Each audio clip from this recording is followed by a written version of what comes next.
Hello there, welcome back to Lawrence Explains Online Academic Tuition. Today I'm going to take a bit of a detour from the resource on Macbeth, and we're going to do a bit of a Brexit special on Shakespeare. It seems like a good time to discuss some of Shakespeare's influences. Now, Shakespeare is obviously seen as the quintessential English playwright, dramatist, author. He's the most widely read, he's by far the most widely performed and widely recognized English writer. And, rightly has come to be known as almost like, the father of English letters and so on. But what people perhaps don't appreciate is the extent to which Shakespeare is really a European writer and the extent to which he was influenced by Europe. I would actually argue he's the most European writer of the kind of major English writers in the pantheon that I've come across, certainly in terms of style. So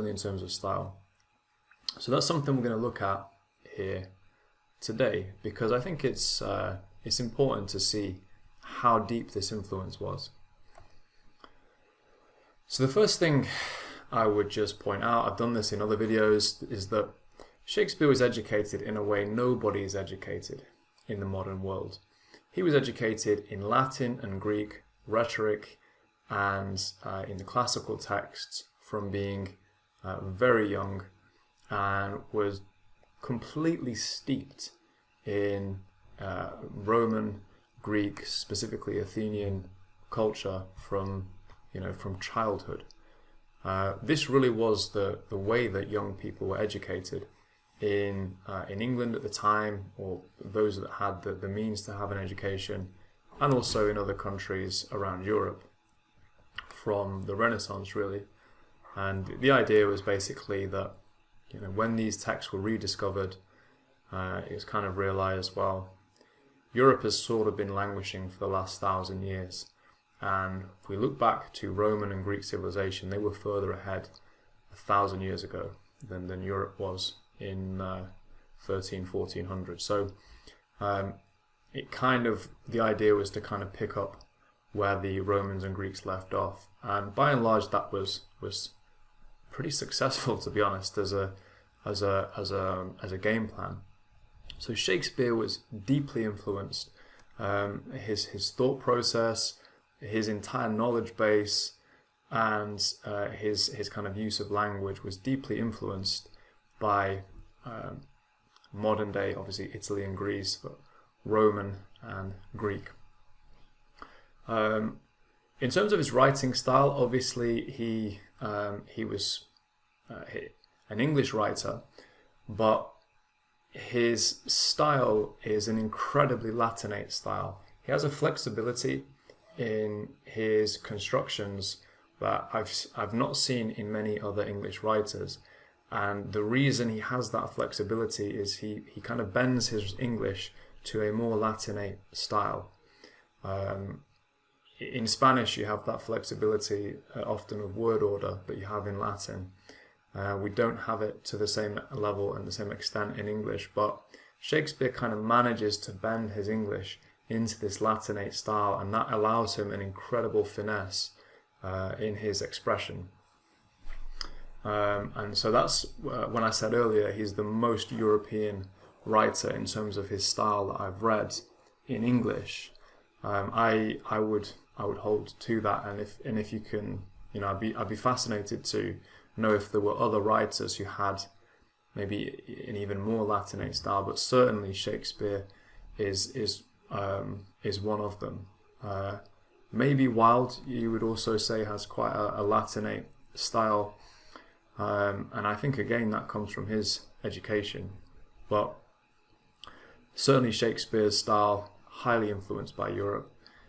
In terms of his content as well, the content of many of the plays, they're just steeped in mythology. It's just one reference after the next. They're steeped in Roman and Greek mythology.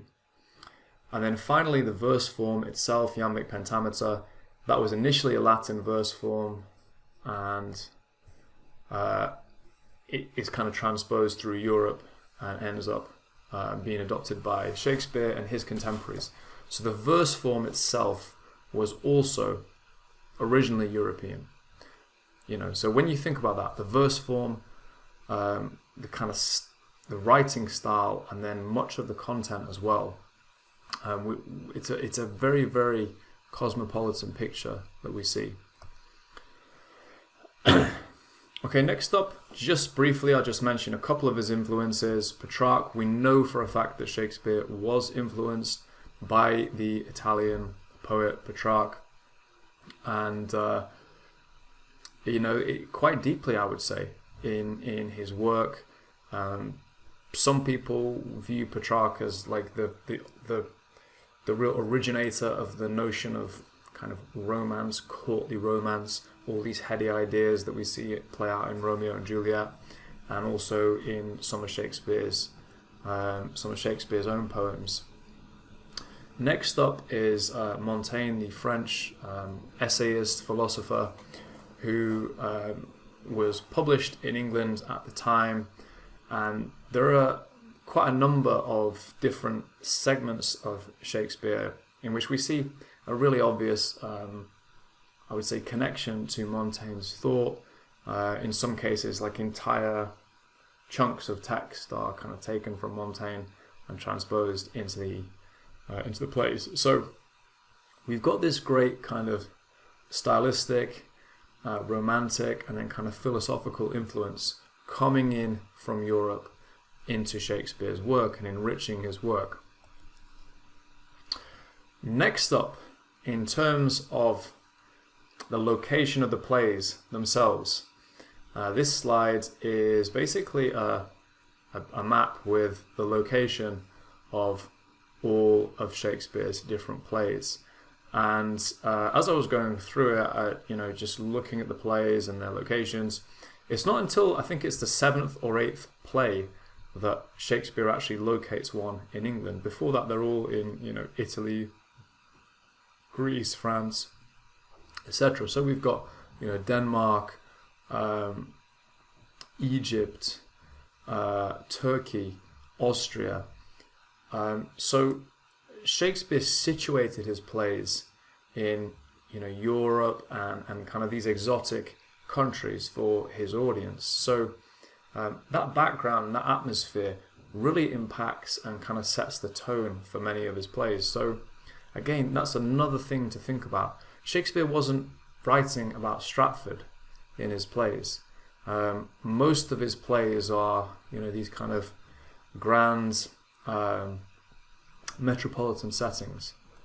And the last thing I wanted to mention as well, in terms of Shakespeare's standing on a global level, is obviously he was successful and very well received in England in his own lifetime, and pretty much has never really been out of print and out of performance in the British Isles since then. But that's not really the case for the rest of Europe, and I would say his kind of his influence and reputation varies over the years. I mean, initially we have quite a mixed reception.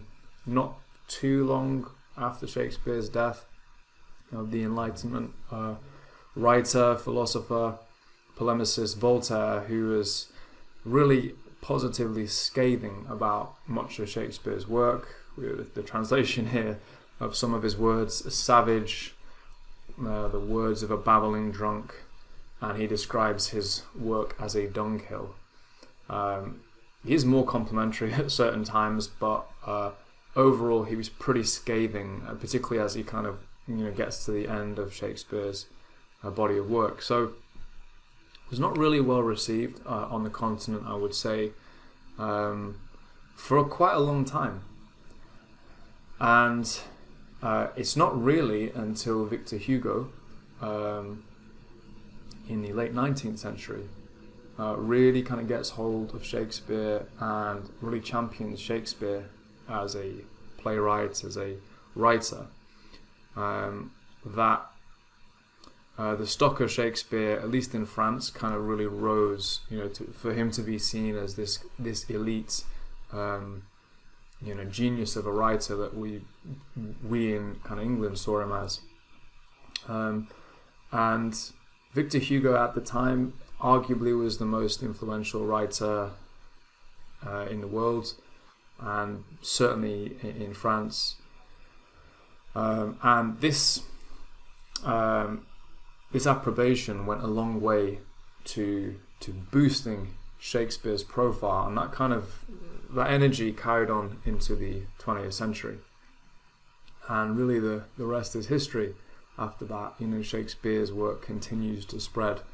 But Hugo's impact on his reputation was very significant. He wrote a book in which he basically wrote a book which purported to be about Shakespeare's work. It wasn't actually really about Shakespeare's work. It starts off discussing Shakespeare, then it goes into lots of different things. But that was a great boost for the reputation of Shakespeare internationally. So at every level, really, Shakespeare is a European, cosmopolitan, international, kind of global writer, and particularly for his time as well.